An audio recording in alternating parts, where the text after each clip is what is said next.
Drop it.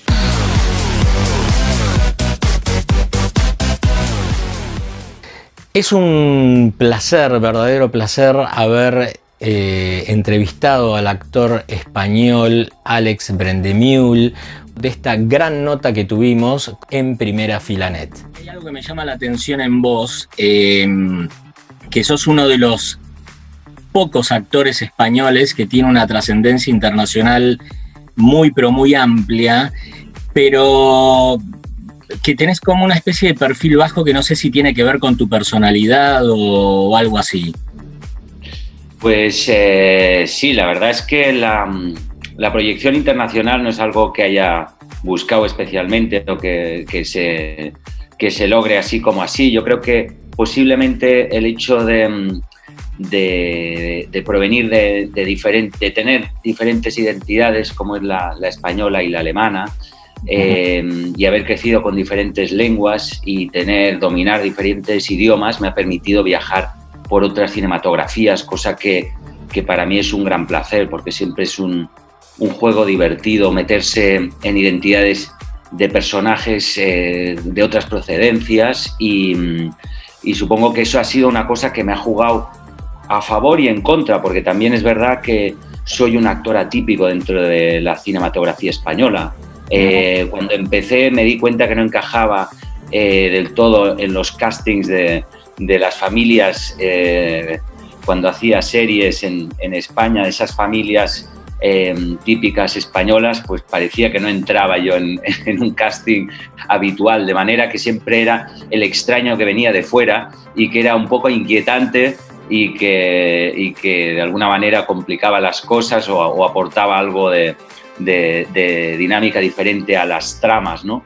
Entonces fue algo que fue surgiendo y que finalmente se tradujo en un gran privilegio, el poder estar presente en producciones internacionales, en poder haber visitado los festivales del mundo más importantes con producciones pequeñas, humildes, que a veces, pues si no es así, si no pasan por un festival, no encuentran su camino en la distribución. Entonces, sí que he apostado por un perfil bajo, en el sentido de que no he apostado por la popularidad, sino por lo que a mí siempre me ha llamado la atención. Guiones, tramas, personajes que me sugieren algo, que me hacen aprender algo de la vida, de las personas, de las emociones, del pathos humano, ¿no? Sí, hay tres temas que tocaste que me interesa antes de hablar de Aquelarre y demás, ya que estamos, que me cuentes un poco, porque vos sos hijo de papá alemán, hijo de mamá española. Lo que me interesaría saber es qué es lo que más tenés vos, siendo dos países de alguna manera vecinos, porque están en el mismo continente, pero con costumbres y características tan diferentes entre sí, lo que es España y Alemania. ¿Qué es lo que más te tira a vos? O sea, desde comerte, no sé, un jamón ibérico o un bagel, digo, ¿qué es lo que más, qué característica tenés vos más fuerte? ¿Predomina más lo español o lo alemán? Bueno, yo creo que lo que predomina es lo catalán, porque al final es distinto a todo en España. O sea, que tenemos muchas cosas en común con los vascos, con los valencianos, con los navarros, con los gallegos, pero hay un punto de periferia, de ubicación al margen del establishment, que de alguna manera nos hace tener una idiosincrasia, yo creo, un poco diferente, ¿no? Entonces, eso para empezar. Inevitablemente, yo crecí en un entorno también marcado por la cultura alemana, fui a un colegio alemán, he estado trabajando bastante en Alemania y siempre que voy allí me siento como en casa también, pero me doy cuenta que soy más de acá. Yo creo que al final las personas somos bastante de donde hemos crecido, donde hemos nacido y donde se desarrolla nuestra vida, ¿no? Entonces yo finalmente he optado por vivir siempre en Barcelona, que es una ciudad que te atrapa y que no te deja escaparte. y eso pues te marca para bien y para mal, ¿no? Ahora vengo de hacer una película en la que estaba trabajando con actores andaluces y nos dábamos cuenta también, hablando con el director, que la trama era de una cierta contención, de lo no dicho, de todas esas cosas que tenemos pudor a expresar, y veíamos realmente que los actores andaluces tenían otro talante y otra manera de escupir las cosas de forma muy diferente, ¿no? Entonces sí que hay mucha riqueza y mucha variedad, y eso al final se refleja. Solo una vez he hecho de andaluz y me lo pasé muy bien, pero realmente me sentí muy traidor haciendo ver que era algo que me queda finalmente muy lejano, ¿no? Entonces yo he podido introducir en mis personajes toda esa mezcla de identidades que están en mí, como por ejemplo en este personaje que decías de Guacolda, del doctor Mengele, en el cual pude aplicar un acento alemán que me es propio, que lo reconozco de mi entorno, y mezclarlo con el castellano mío, pasado por un tamiz argentino, y me encanta ese tipo de juegos, ¿no? De buscar mezclas de acentos, como en la película también del Papa, la película de Daniele Lucchetti, que rodamos en Argentina con Rodrigo de la Serna, que hacía de húngaro con un cierto acento argentino. Todo este tipo de matices a mí me me estimula mucho intentar buscar a través de la palabra, la voz, la actitud del personaje, ¿no? Tiene que ver respecto a la comida, perdona, perdón. La comida fue algo como sí, no, pero es importantísimo la comida, evidentemente. ¿Qué te tira más? La comida, me quedo con la comida española. Evidentemente hay una riqueza que no puedo encontrar en la variedad alemana, que también está contaminada de muchas cocinas de otros países, pero que finalmente no es lo mismo. Sí, igual yo siempre digo que la cocina española y la italiana para mí son las mejores del mundo de lejos. Yo vengo de descendientes de armenios, la comida armenia la amo, pero no hay como la comida española y como la comida italiana. No hay. Además, ir allá y comer allá no tiene precio eso.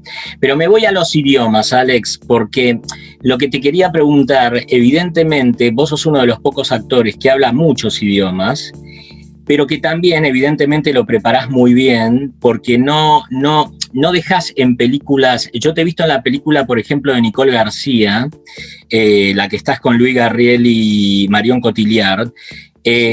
Sos francés, o sea, en Guacolda tenés esa cosa alemán, pero también pasás al argentino. O sea, eso está estudiado, pero hablas muy bien idiomas. ¿Vos tenés facilidad para los idiomas o lo preparás antes?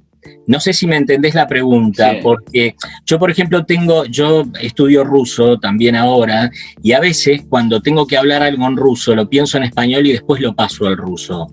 No sé si es el caso tuyo con algún idioma en particular. Bueno, yo creo que sí, debo tener cierta facilidad. Tengo también un oído musical bastante desarrollado, con lo cual creo que eso me ayuda también a la hora de absorber, de imitar un acento, una melodía, la armonía de una lengua, ¿no? Y siempre, para mí, siempre desde chico fue un deporte, un poco el buscar, el imitar acentos, el imitar dejes, y siempre me ha fascinado el meterme en esa búsqueda, ¿no? Con lo cual he encontrado una profesión en la que eso se convierte en una virtud y en una herramienta muy, muy útil.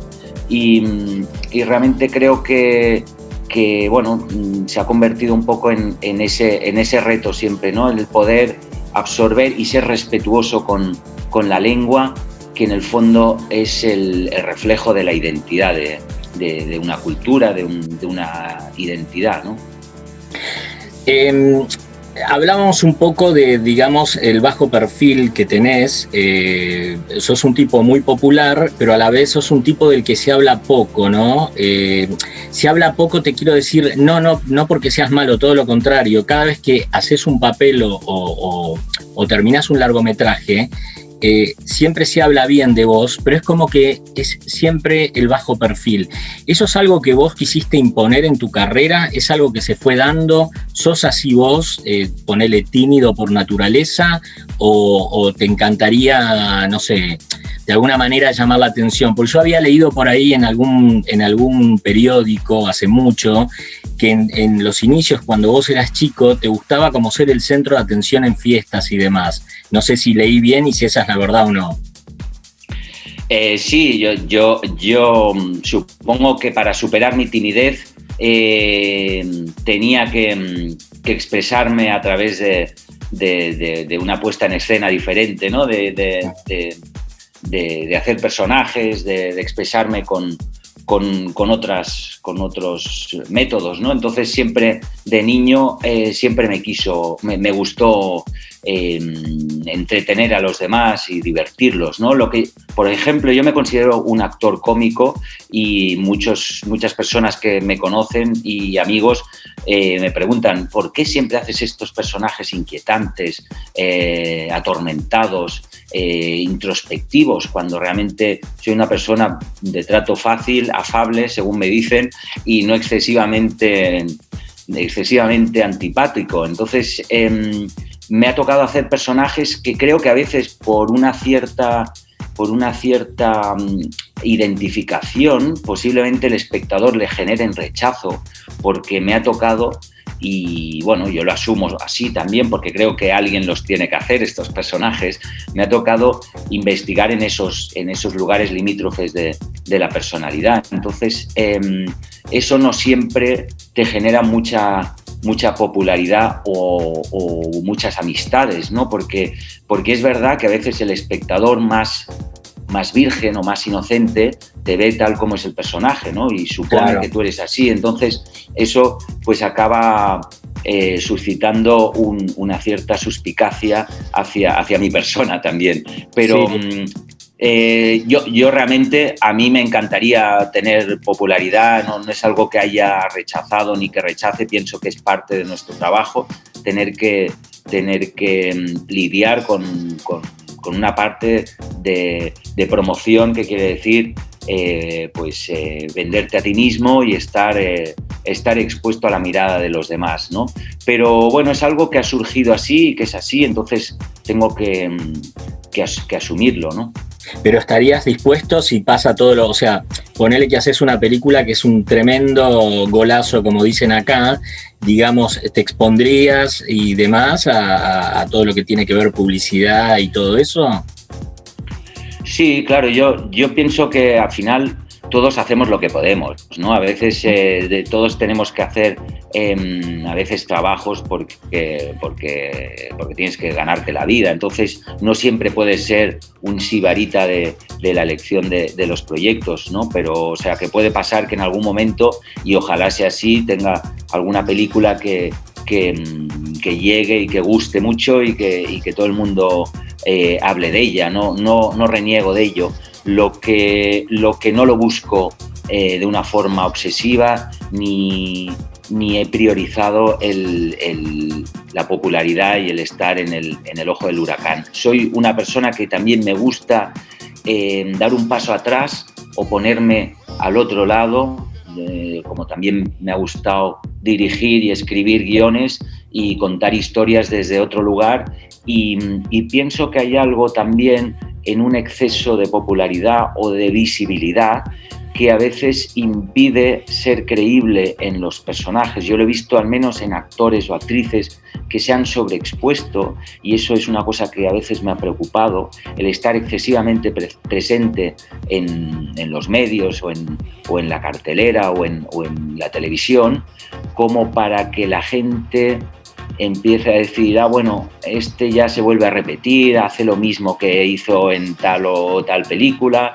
o ya no me lo creo como actor capaz de encarnar otro personaje, sino que tu personaje, tu mito, se pone por encima de tu posibilidad de camuflarte detrás del personaje, ¿no? Totalmente, y eso pasa también en Argentina. Hay un montón de actores argentinos que siempre hacen de ellos, pero no es el caso tuyo. Yo digo, vos sos uno de los pocos actores que yo conozco y me animo a decirte que no llegan a los 10 dedos de las dos manos. Comparándote, por ejemplo, con Daniel Day-Lewis, son tipos que tienen una línea, que eligen una línea, que por eso te digo, tenés un ojo para los guiones, que es maravilloso. O sea, pero está buenísimo eso, digo. Está bueno también por ahí cruzar la barrera y hacer otro tipo de películas, pero también en casi todas las películas que yo he visto de vos, no te repetís, y siempre tienen como una línea, o sea, nunca van a lo popular, que tampoco es mala palabra. No sé si coincidís. Sí, yo creo que todos, yo confío mucho en las carreras a largo plazo y creo que en el fondo los proyectos que elegimos nos definen a nosotros también, nos definen a nuestros gustos, nuestra personalidad y nuestra visión del mundo, ¿no? Entonces, yo a veces me he puesto al servicio de una narración, de una historia que he creído que era importante contar, más que buscar el lucimiento personal.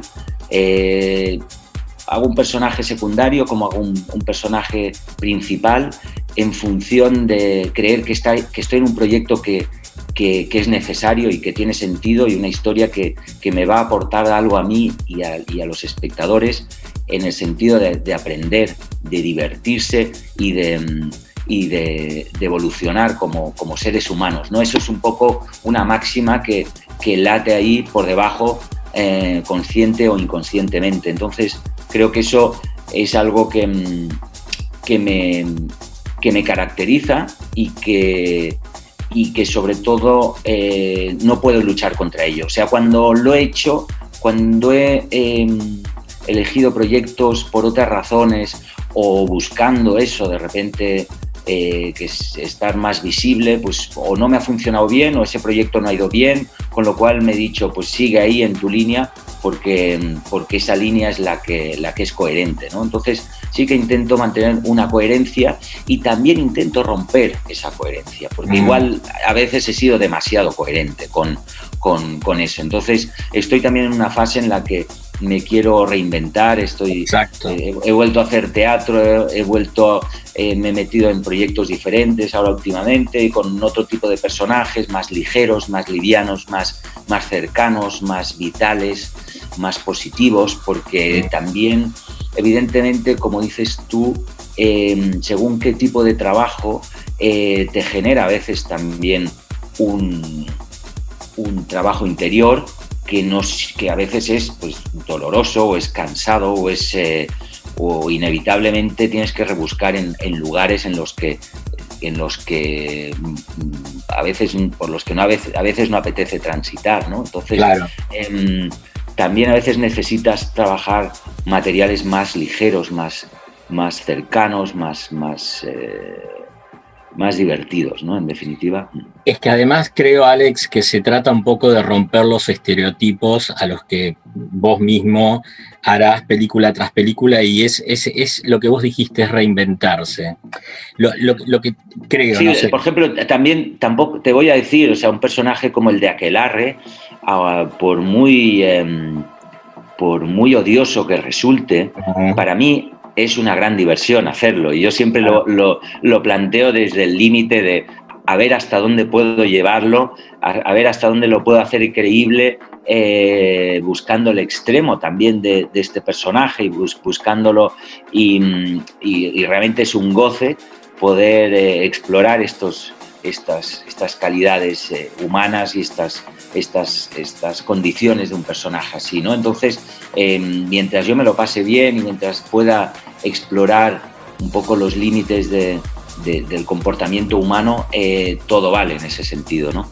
Sí, igual creo que hay dos extremos, porque es esa cosa que vos jugás con el personaje, pero yo creo que el público cuando te vea te va a odiar en la película.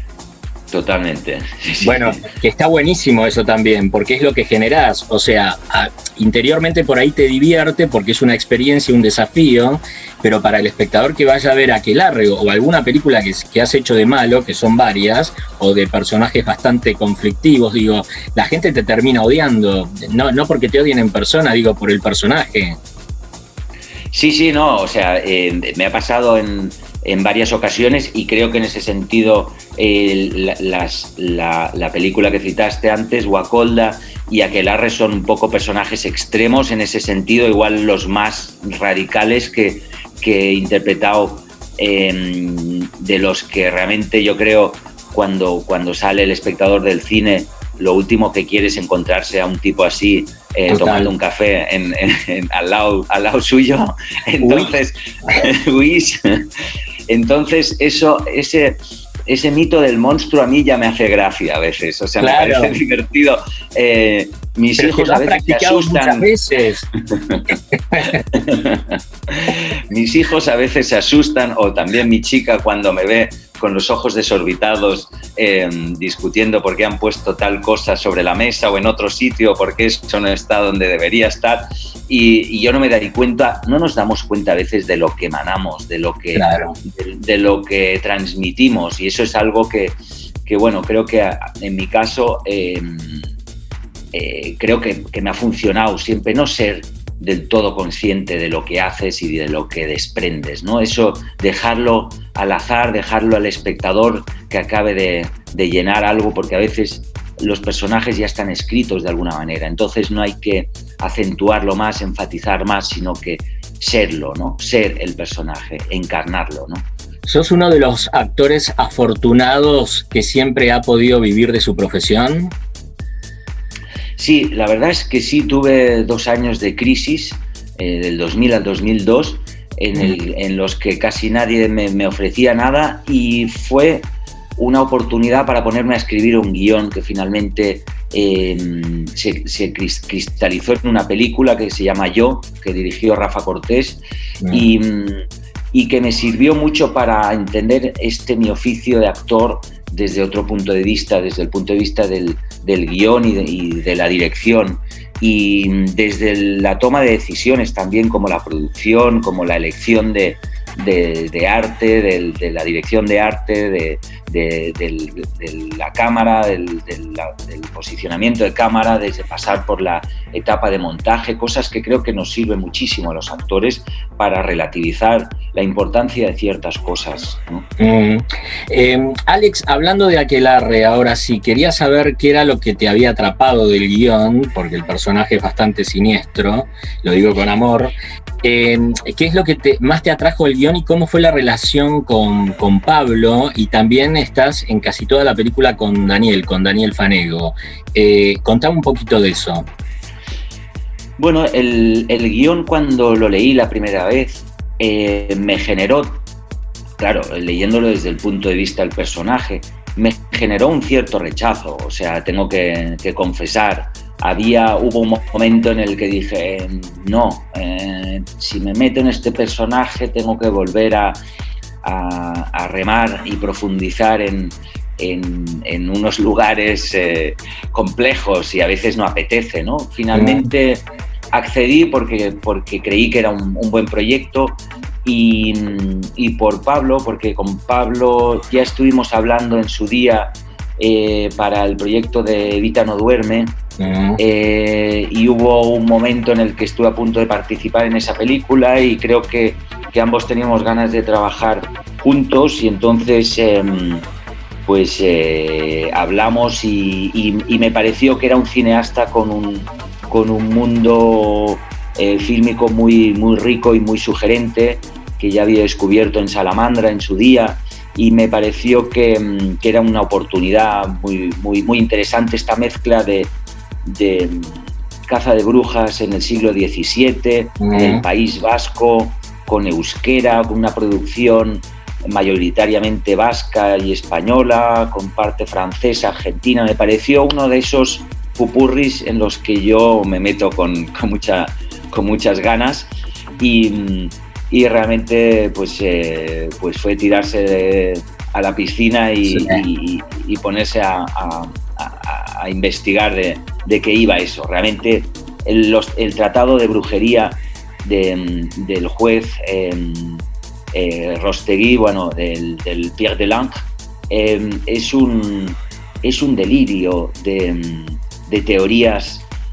conspiranoicas, de pseudociencia sobre los detalles de cómo detectar en la brujería en las mujeres y en la sociedad, que parece increíble que en cualquier momento de la historia alguien pueda haber pensado así y pueda haber podido aplicar esas teorías y ejecutar a personas desde ese lugar. Me pareció que tenía que investigar para ver dónde encontrar ese nivel de absurdidad, ¿no? Entonces, realmente llegamos a plantear, y eso creo que es lo bonito en la película, que todos los personajes masculinos son de una absurdidad, yo diría casi entrañable, porque Sí. cuando se junta esa galería de estamentos que son la iglesia, el cura, el médico, el juez, el escribano, somos una pandilla de desgraciados que malusan su poder, ¿no? Y que también se encuentran hoy en día aún se encuentran ese tipo de personajes que abusan de su autoridad, de su lugar, y maltratan a otras personas, hombres o mujeres. En este caso se ve claramente cómo se mezcla el deseo sexual, el erotismo que está latente todo el tiempo en la película, esa especie de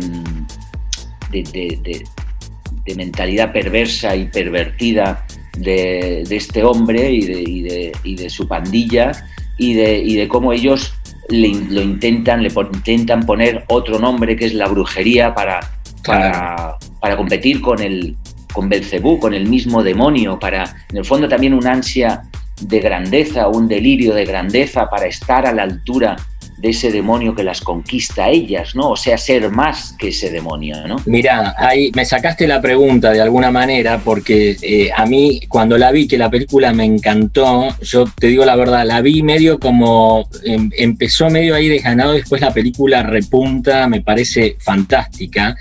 Hay dos cosas que me llaman la atención, dos temas básicos que vos dijiste y hablabas de la absurdidad, del absurdo. Yo diría, en vez de poner el término absurdo, poner el término ignorancia, ¿no? Que son dos cosas que creo que hasta hoy tienen una vigencia tremenda, como es justamente la ignorancia y el abuso de poder. Hoy perfectamente esta película se puede llevar a un montón de temas y de casos en cualquier lugar del mundo y en cualquier ámbito. No sé si coincidís conmigo. Sí, desgraciadamente, yo creo que a veces con una puesta en escena diferente, pero creo que en muchos lugares del mundo se dan este tipo de abusos, de maltrato, de persecuciones, en culturas y religiones fanáticas que aún no han aceptado la complicidad entre hombres y mujeres, sino que solo han encontrado la solución para reprimir la libertad y el poderío de las mujeres a través de la opresión, del maltrato y de la imposición de la fuerza, ¿no? Eso es algo que creo que todos tenemos que reconocer que es así. Entonces, yo creo que hay algo metafórico en esta película que se traslada a la actualidad, no en el grado de ejecución, pero sí en la intención, ¿no? Uh-huh. La película, ¿dónde se filmó y si la filmaron antes de la pandemia? Perdona, nos ha quedado una cosa en el tintero que no te he respondido. A ver. Y es Daniel Fanego. Ah, Daniel, sí, obvio. Daniel Fanego. Nos quedó esa parte de la pregunta. Daniel Fanego. Que es como un poco tu otra pierna en la película. Sí, o sea, creo que pocas veces he gozado tanto trabajando con un compañero como con Daniel, que es un excelente actor con una trayectoria incuestionable, y de repente lo tenía a mi lado trabajando como trabaja él, cómo te mira él, cómo te escucha él, con ese respeto, con esa verdad, con esa astucia, esa ironía, ese humor que tiene él. Nos hicimos muy amigos, le quiero muchísimo, es un actor maravilloso y una grandísima persona. La verdad es que pocas veces hemos tenido un recorrido tan agradable, yo al menos con un actor de gozar yendo a charlar sobre la vida, a ir a comer juntos, gozar de un plato en un restaurante y tener a un actor de su talla al lado trabajando así, la verdad es que fue un regalo. Le mando un abrazo enorme a Daniel, ahí donde esté. Es que es un gran actor argentino, Daniel. Sí. A veces no tan valorado por cierta parte de la prensa, pero es un gran actor argentino, pero pasa con un montón de actores que a veces no son valorados o no se les da el espacio que deberían tener de verdad, ¿no?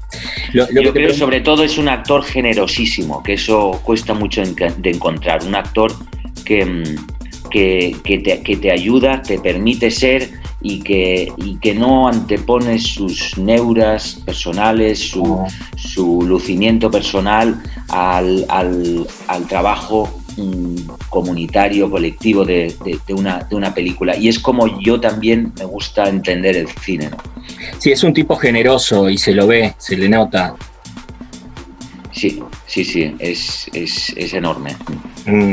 Te preguntaba de dónde habían filmado y si les había agarrado la pandemia o fue previo a la pandemia, Alex.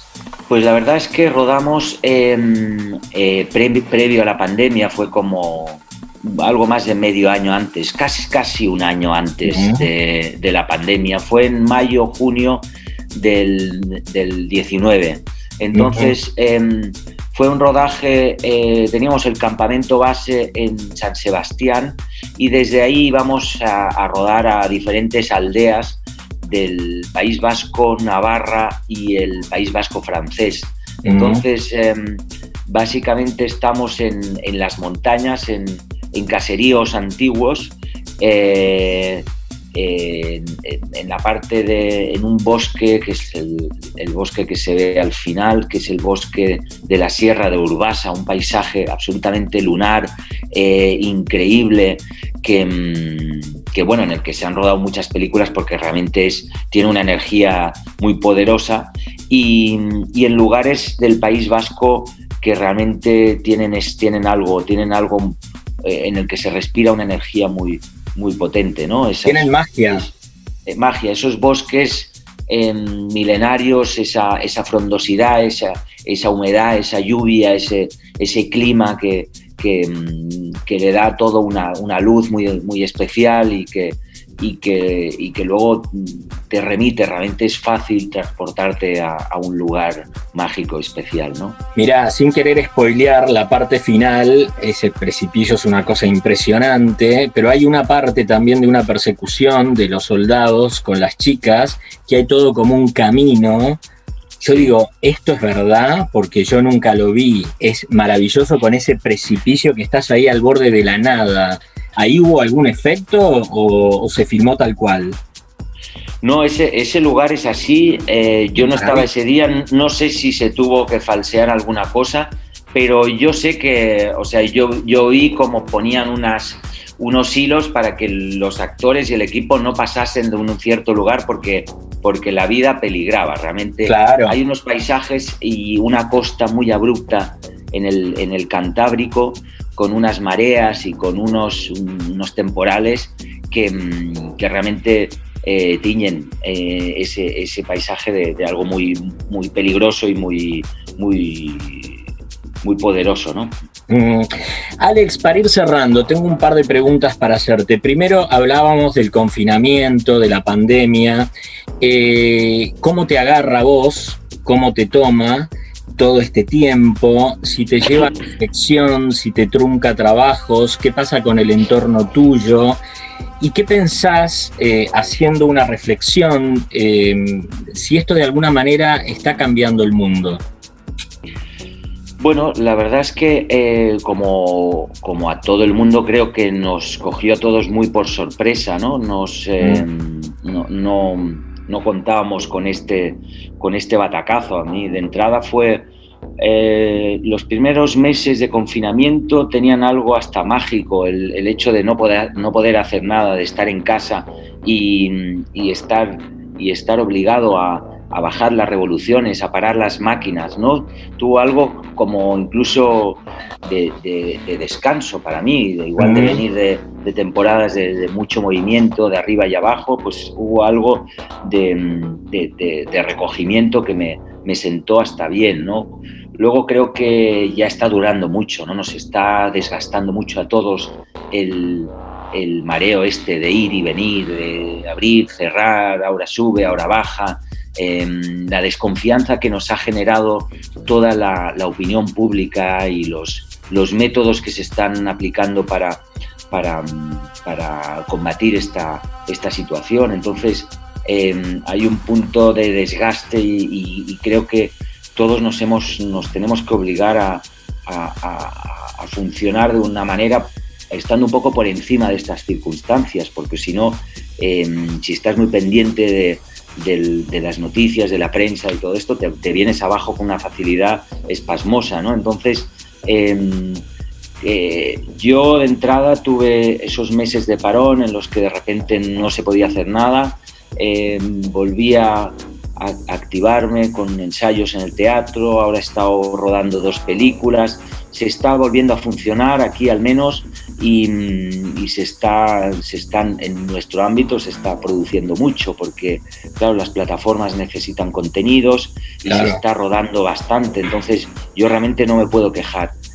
Todo es cansado, es aparatoso, es muy, muy complicado en hacer cualquier cosa, pero se están moviendo cosas. Entonces,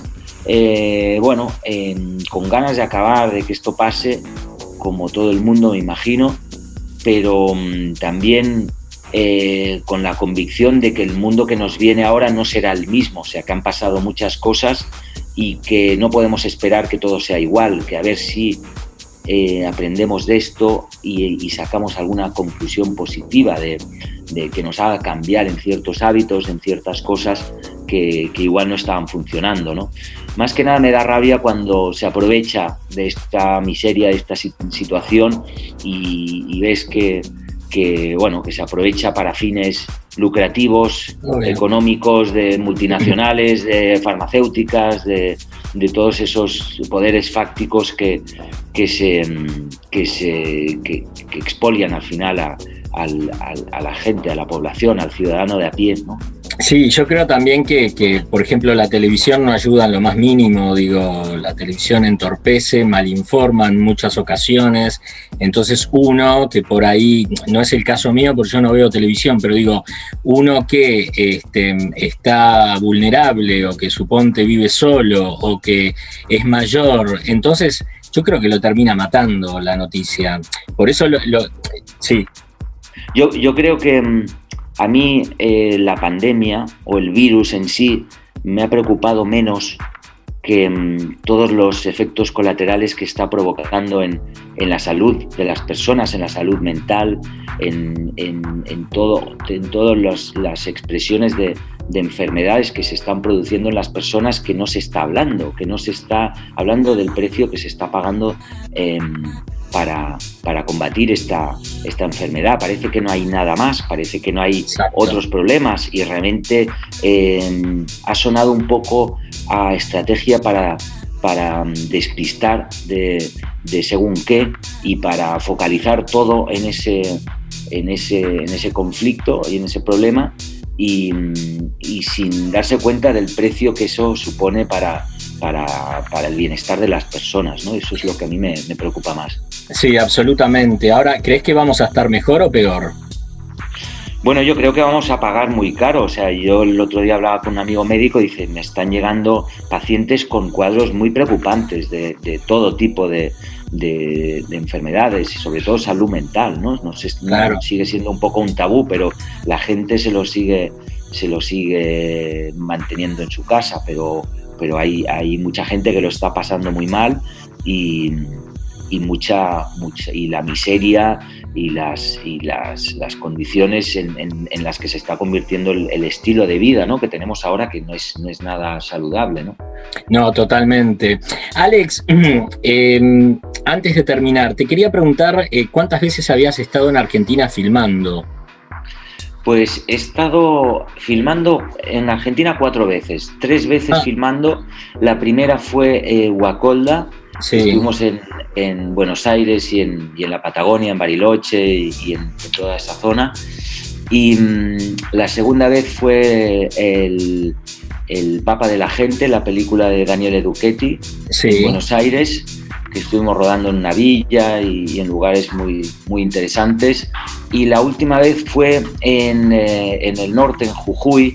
Estuve rodando una película que aún no se ha estrenado, una producción alemana-argentina, que son Los diarios de Adán y Eva, de Mark Twain.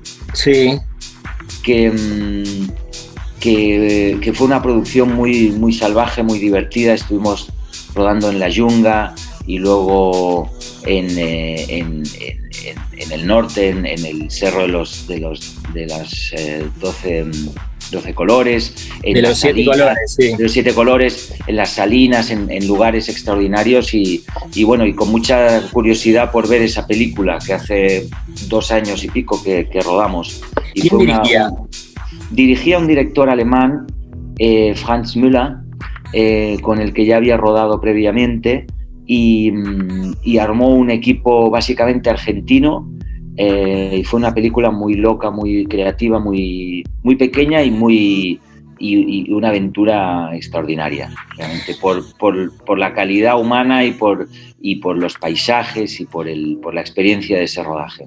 Yo sé que si te voy a preguntar acerca de Argentina vas a hablar maravillas, obviamente, de los actores del país o algo, pero quiero que te juegues y que me digas qué es lo que no te gusta de la Argentina y lo que no te gusta de los argentinos. ¿Alguna característica en particular? Si es que la hay, si no, está todo bien.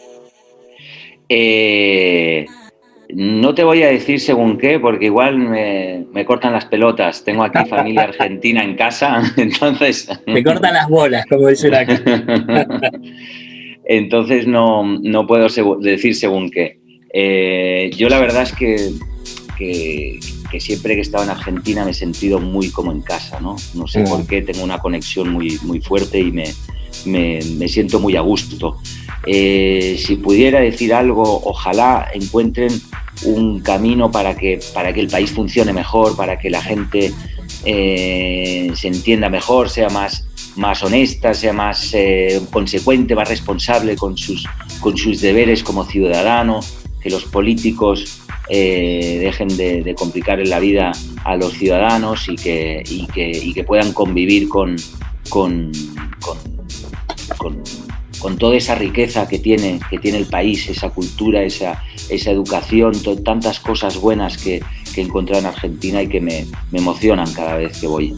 Sí, con respecto a lo político, yo creo que ustedes tampoco la están pasando muy bien hasta donde yo sé y por lo que vengo leyendo, pero creo que es en la mayoría de los países del mundo, ¿viste? Desgraciadamente la política siempre entorpece o mancha o enchastra, como se dice vulgarmente, casi todo. Eso es así.